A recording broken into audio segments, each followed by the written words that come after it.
अस्सलाम वालेकुम। Doctor Irfan Ahmad bag अवामी मज़ाहिया शायरी के साथ हाजिर है। आज की मज़ाहिया नज़्म का उन्वान है सानू माशी मोशन आंदे। अमेरिका ते वेनेज़ुएला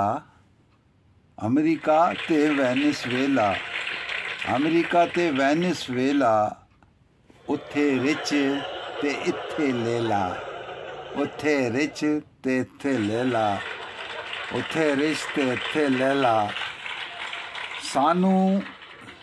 सानू माशी मोशन आंदे, सानू माशी मोशन आंदे। IMF कच्चा केला, IMF कच्चा केला। सानू माशी मोशन आंदे, IMF एक कच्चा केला। बंदे सारे विकटां वर्गे, कैप्टन साडा क्रिकेट खेला, कैप्टन साडा क्रिकेट खेला। IMF कच्चा केला। समली साडी सर्कस लागे, समली साडी सर्कस लागे।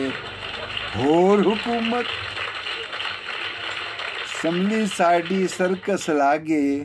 होर हुकूमत मेला ठेला, होर हुकूमत मेला ठेला। पानी साडा घटदा जावे, पानी साडा घटदा जावे। चारों जानिब रोही बेला, चारों जानिब रोही बेला।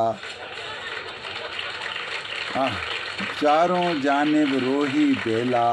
भारत अमेरिका दी यारी, भारत अमेरिका दी यारी। ओ गुरु ते एवे चेला, ओ गुरु ते एवे चेला। अस्सी सारे भाई भाई, अस्सी सारे भाई भाई। आंधी और सैलावी रेला, आंधी और सैलावी रेला। डॉलर नसिया जावे पालर, डॉलर नसिया जावे पालर, डॉलर नसिया जावे पालर। महंगाई दा वखरा वेला। सानू माशी मोशन आंदे। IMF